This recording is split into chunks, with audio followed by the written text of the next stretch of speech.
Can you hear me? Okay. Yes. I'm sorry. So Dave Tech told me that I should really come to Battlemesh to experience the atmosphere and everything. And finally, after a few years, I'm here. So thanks for having me. Thanks for having us. And you guys are in OpenWrt. Some of you are doing mesh stuff, right? And many things that are in OpenWrt are also part of LibreQoS, especially things that deals with latency, bufferbloat, jitter, and things like that. And amongst our users, we have quite a lot of ISPs that are using OpenWrt or any like mesh, Batman, and similar things. So we would like to tell you more about us, what we do, and I will start with the things that what bring me in to the wireless and to LibreQoS in the end. So I'm quite new in the field. I have joined wireless only in 2016, and there was a solar company that started to build antennas for internet service providers. And my friend that started a company told me that I have a really interesting antenna that will change the market for ISPs, but I need to sell it to the world. So he told me about it, and I understood how good it was, and we decided to cooperate and to basically get it to the world. So this was my first connection with wireless and internet service providers in the world. And then I was traveling a lot and doing some crazy stuff. However, I learned about tourist company, right? So they, as you know, they got now famous Tourismia, and it was a very good project, and we wanted to get it out to the world and sell more boxes, at least some of us. However, it didn't materialize in the end. So, but it was really important in my life because it led me to meet Dave, and Dave basically, as you will learn, changed my life. So this is also like a tribute to the, sorry? So this is also a tribute to Dave Tech, and the guy is always carrying his guitar, and he's willing to basically tell the story of bufferbloat and everything, and he can even sing it, right? So yeah, so he told me, it was almost the first time that I heard the term bufferbloat, and he explained how important it is and how the world still don't get it, even though solutions for it is out there for quite some time. A few days ago, I think it was on May 14th, there was a, what was that? 14th anniversary or 12th anniversary of the basically development of FQCodo. So, as you know all the terms, what does it mean?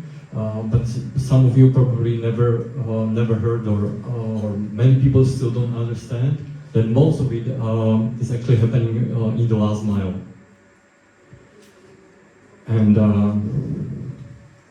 solutions, as you know, and as it's already done in OpenWrt, solutions are here, but they are not evenly distributed. There is so many big companies that are not using anything at all, and that's really sad. But we would like to change that as well.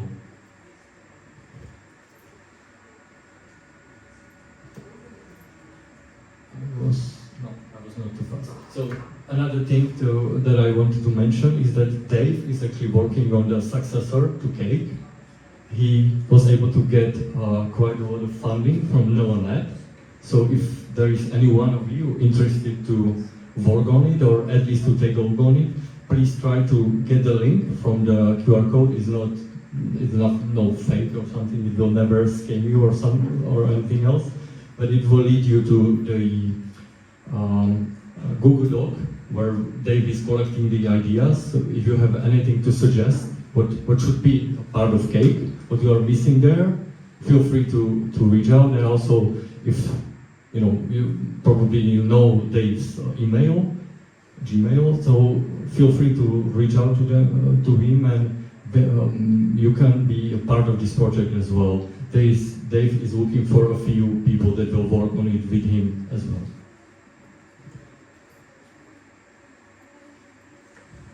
So amongst our users worldwide, we have quite a lot of them that are using OpenWrt in some form.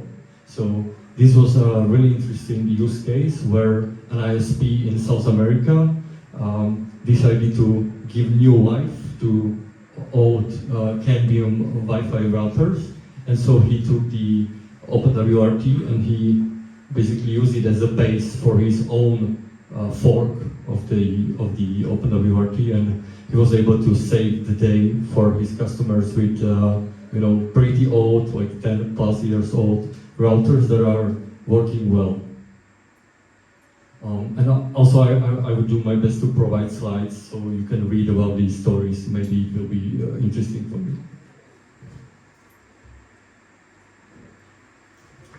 So as I was speaking with some of you already in the past or when we were walking across Nicosia, in the last mile there are mostly two groups. Vendors that are basically selling boxes and they want to always sell, so you do new Wi-Fi standard or faster internet or something like that. And then there are ISPs and they are mostly in the business of selling bandwidth to you.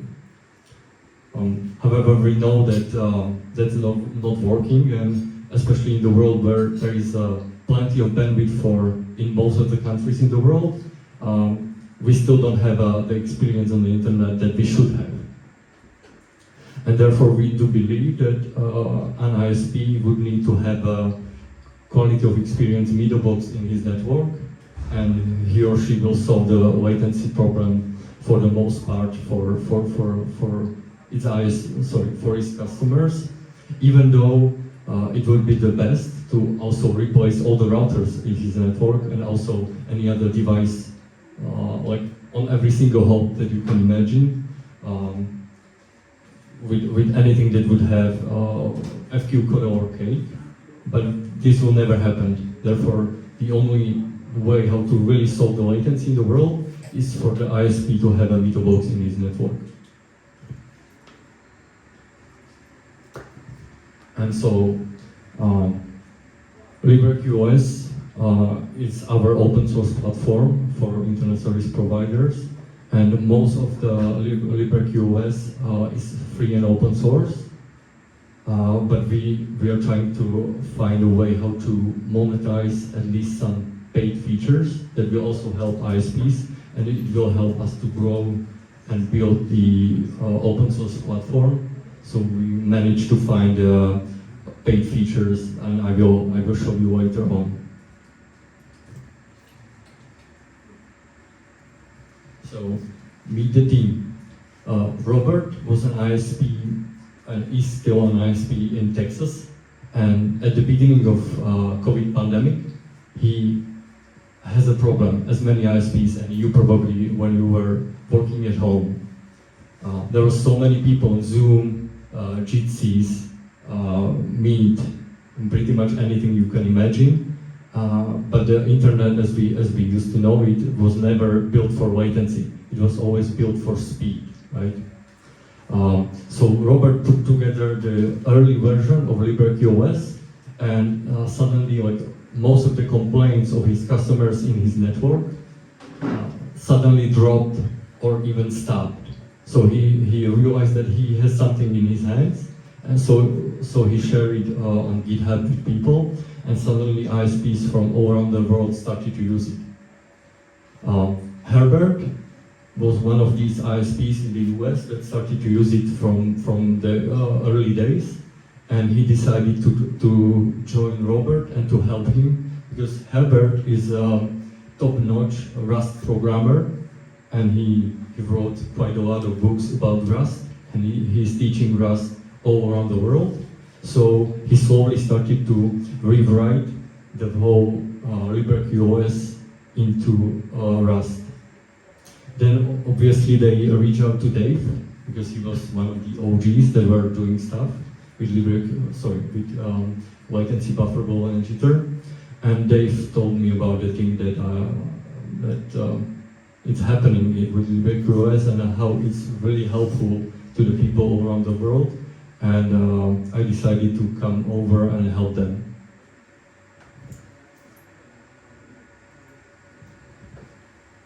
So basically,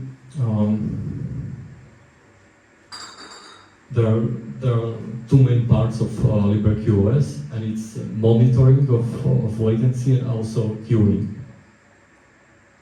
And as for the product, LibreQoS itself is free and open source, but we have built on request of people also the long-term statistics. There are in cloud right now, but people are asking for on-premise application as well. So we are building that too, especially the bigger ISPs that have skill sets for working with data in their team. They would like to have it hosted on their premises. So even I was thinking that internet is perfect, but later on, after I met Dave, I realized that that's not true. And yeah, it's absolutely not true, and I woke up.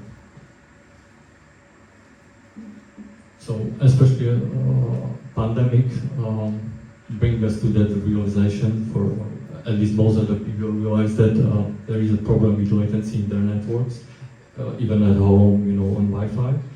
Prior to that, probably there was mostly one group of people that were complaining to ISPs, and these were gamers. So they were the canary in the coal mine. But right now, when we are stuck at home, like everyone became a canary in a coal mine.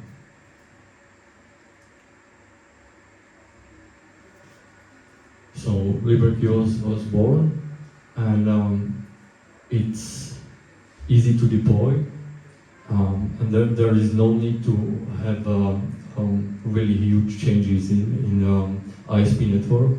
It's basically about introducing all of one box, one server into ISP network.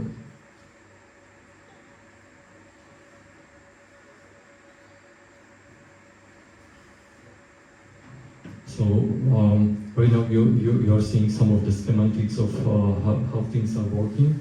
I'm planning to run a demo, and it will show you the backend and also how things are happening in GUI.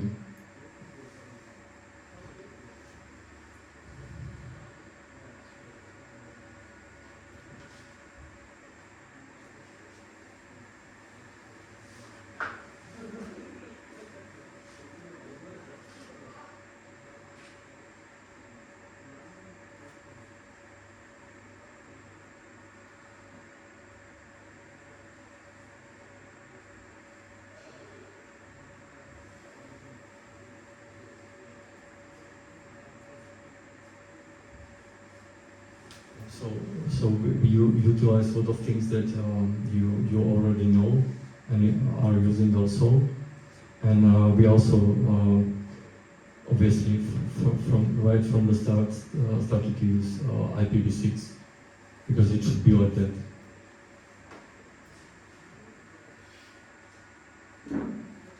And I started to price NoNet already. But there is another great company that are helping us, and I would like to encourage to all of you to take a look on Equinix open source program. They are also really helpful to many projects that we know, and there will be Equinix demo day coming in a few weeks. I think it's May 28th, and they are always willing to provide bare metal and any other product they have to open source project.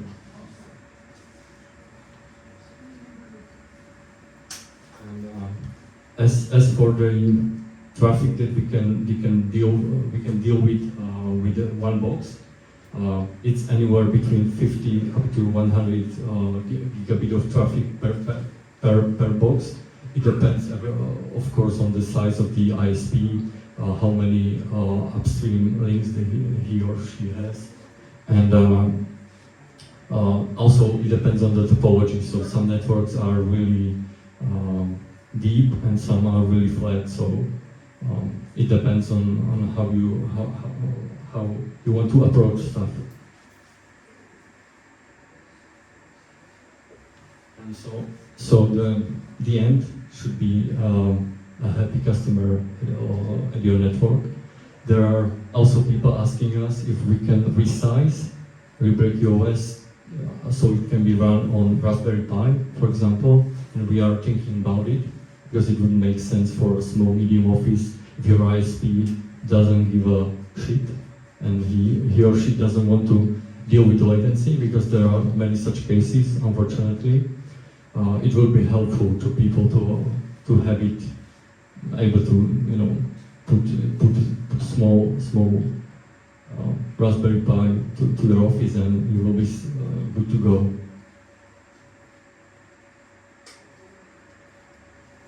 And so, as I mentioned when I was speaking about Herbert, most of the things are in Rust, and it's really working good for us because we didn't have any crash of the software reported so far, and it's really nice that most of the people that are running LibreQoS, they don't need to speak with us at all because it's working like it should be.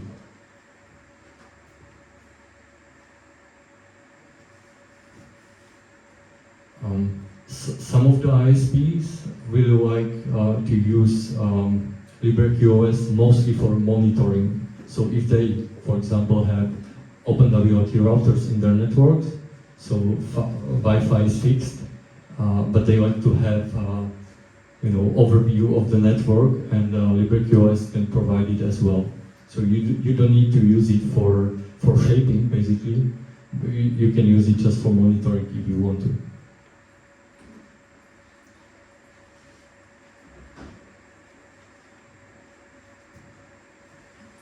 And this is also really good demonstration of different topologies and approaches that ISPs can use.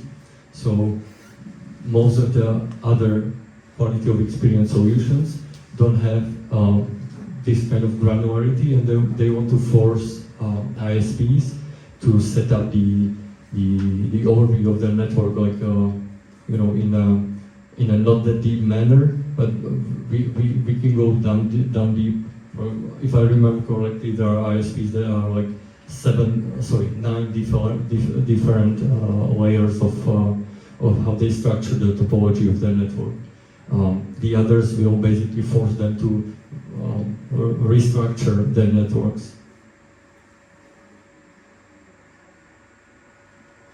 So this is the current state of our testing and the power users that can deal with about up to 100 gigabit of the traffic per one box. But it's just a matter of testing. We didn't have enough money yet to buy 200 gigabit box to test it. So we will get the money, or we will have a spare money to buy a box, and we will test it, and we will announce that right now we support something like that. But there is not many ISPs that will ever need to have this kind of huge number per box, because most of them will have more than one box in the network anyway. So LibreQoS LTS is the paid feature that we have, and it should basically fund our future development, and because the goal is to have as many ISPs in the world to use LibreQoS as possible.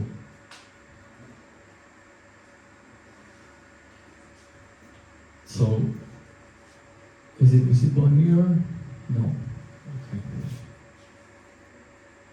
So this is the current state of the GUI in the LTS, but we are working on a new version right now. It will be out, and there are some beta testers already. And so this is 1.4, and there is 1.5 coming hopefully soon. So when you are an ISP and you're starting to use LibreQoS, this whole visualization is basically red, because your latencies are really terrible in most cases. But when you start to optimize, and it means sometimes that you right away can see that some particular access point on your tower is really oversubscribed, and there is no way how to fix it. So you need to split the sector for sector antennas into two, for example, maybe reducing RF elements on. Then suddenly it starts to improve. And so you see Klingon, and it will be more visible in other slides. So we give an ISP a chance to basically obfuscate the customer information, because sometimes ISP wants to show his customer that how the network looks like from the inside, and there are also requests for like customer access to the our statistics. So maybe it will happen as well. So you as a customer will log in, and you would be able to see how the particular access point on the tower that is covering your location is performing. But it's a matter of decision, because they would like to have it, ISPs mostly, because they would have a chance how to show and visualize to their customers what they are doing, why they are doing it, and how good or terrible the network is.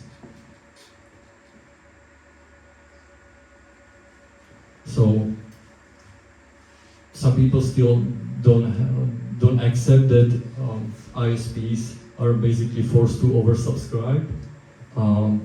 So it's not that much of a bug as a feature of being an ISP, but it's about the management. So you need to be able to manage the oversubscription rate, and tools like these is giving you a chance to do that. So I think it's not visible here, but there were, so there are, here is 3,500% oversubscription, but the biggest that was showed us to our customer was almost 5,000%. So it shouldn't work, but it's working, and customers are happy.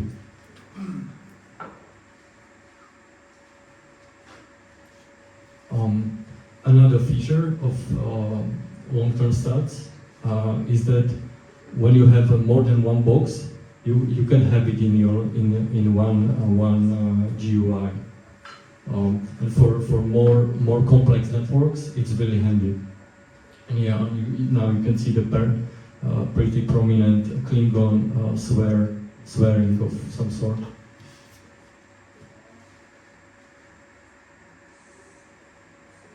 So that was the presentation, but I hope to run the demo for you, and you will see a really nice Missouri, or you will be able to hear really nice Missouri accent of Herbert, and you will get the walk around of the system that we have.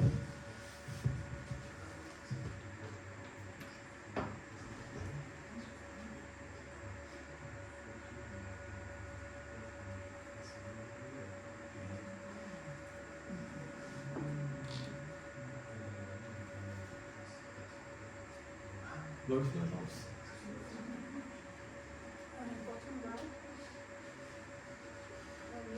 Oh,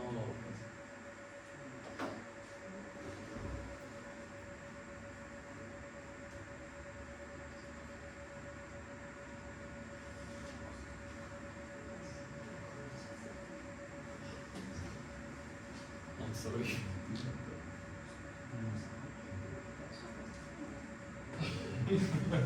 What are you trying? I think clicking on the window on the video itself wasn't done. Yeah. I think you can just click anywhere in the video. Yeah. You should almost. Like,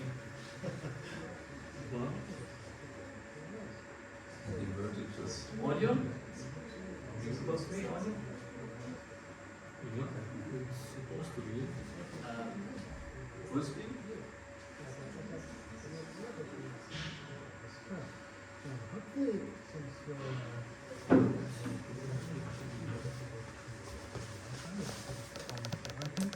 You're familiar with FQCuddle, Cake, and the wonders that it can do for smoothing out your Wi-Fi experience.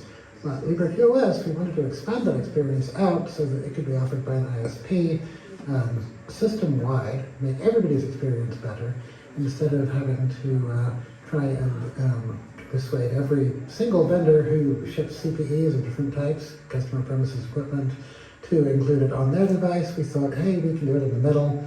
Let's try and make this better. So the first hurdle we ran into was that the Linux traffic shaping system is quite single-threaded. And there was a project already existing called CPU Maps that attaches an eBPF program to your network interface and to the traffic shaper as a classifier. And what it does is packet comes in, looks at the source or destination IP address, depending on where it's going, maps it to a CPU, maps it to a traffic control channel. And that lets you build a big tree of HTTP hierarchical token bucket shapers, allowing you to use all the CPUs you have. This machine I'm looking at right now has 9 CPUs in total. So what LibreQoS seeks to do is to map your customers into an HTTP tree and then apply Cake or FQCuddle to make that better. And so let's have a look at, this is the network JSON file. This is how you define your whole network as a hierarchy. This is listing out, this was actually automatically generated from WISP because we use a lot of Ubiquity equipment.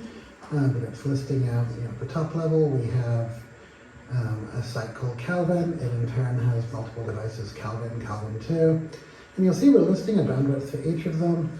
In some cases that's calculated by what capacity that site can do. In other cases we've just put a large number in to not limit it.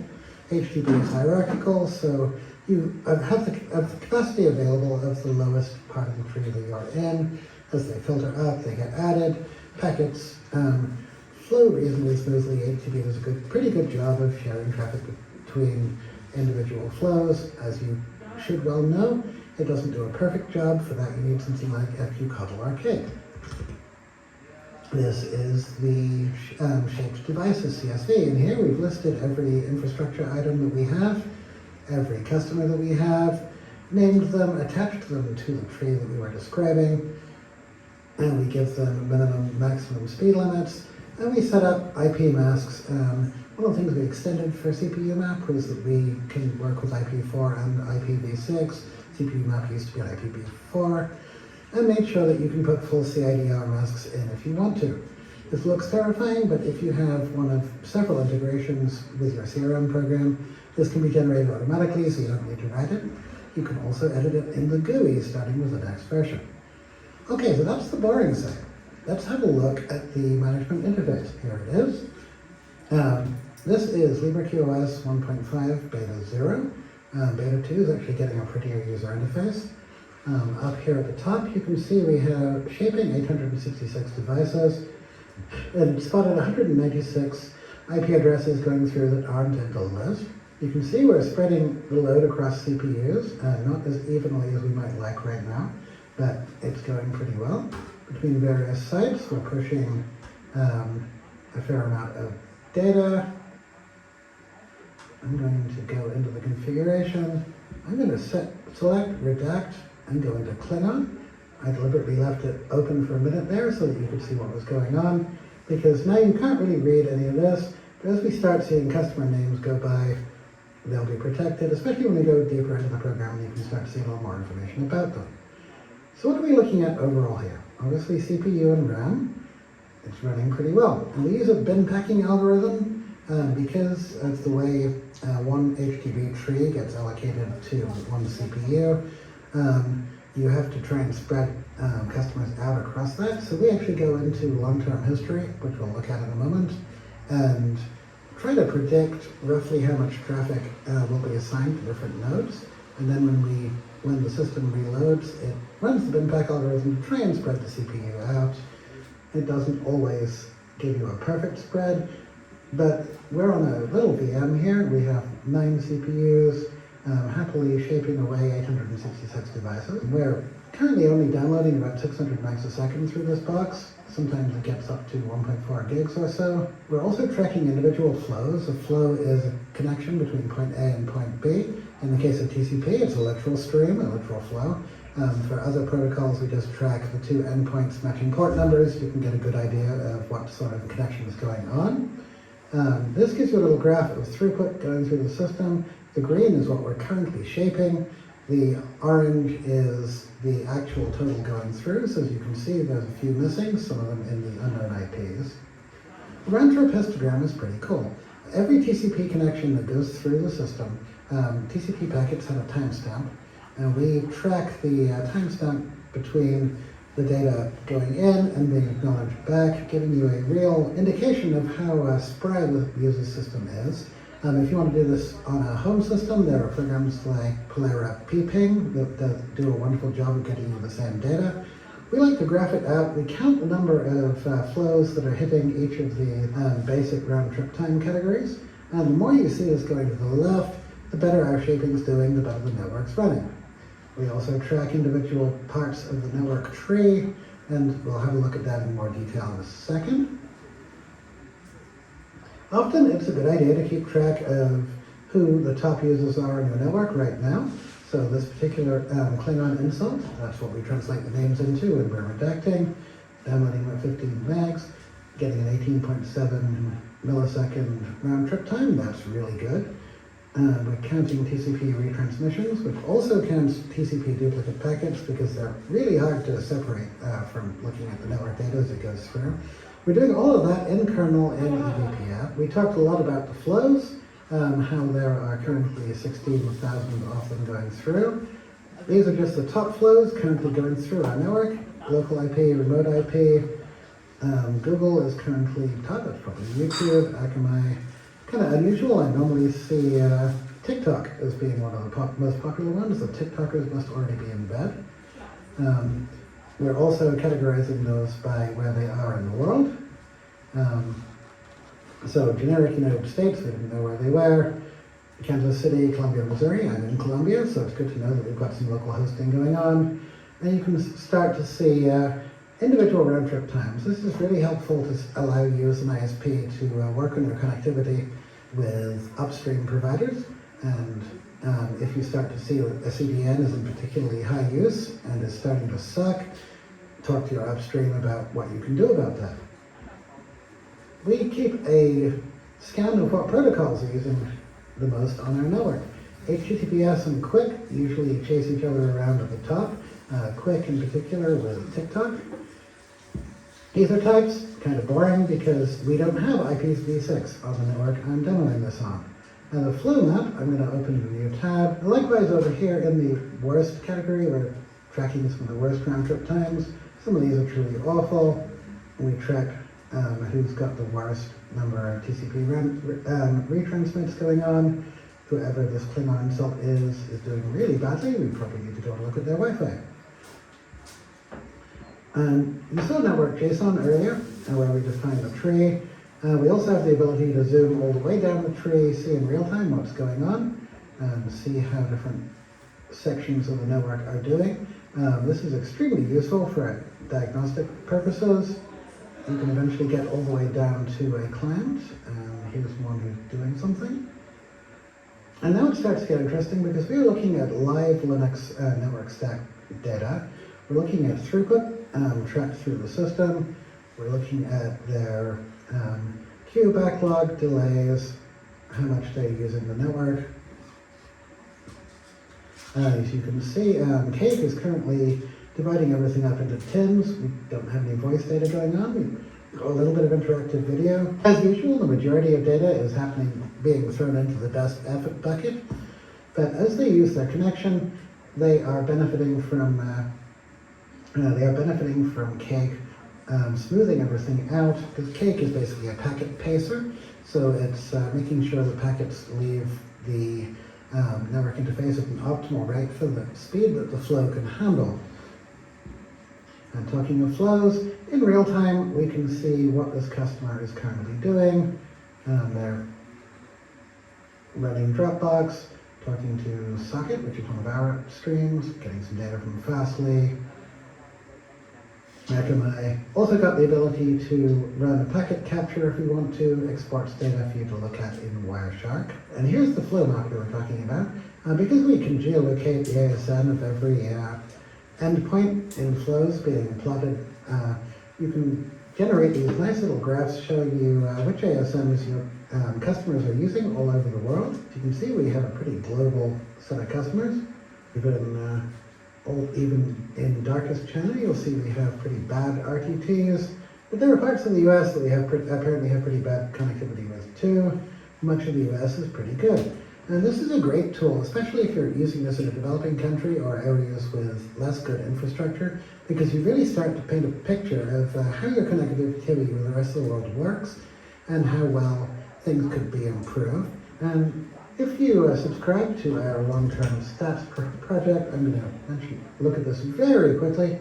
We can optionally upload all of these statistics, keep them for days or years on end, so you can see how your network was doing over time. Zoom in and out as you need to, navigate the whole tree. We particularly like building these heat maps of round trip time, give you an idea of the median round trip time being experienced at different levels of the network, so you can start to get a feel for how individual parts of your network are doing. Quickly spot the trouble spots. You can see Calvin 2's had all kinds of troubles. We will skip by that real quick. You can also view time series. You'll notice we have these big gray bands. That's because rather than like a lot of stats programs that store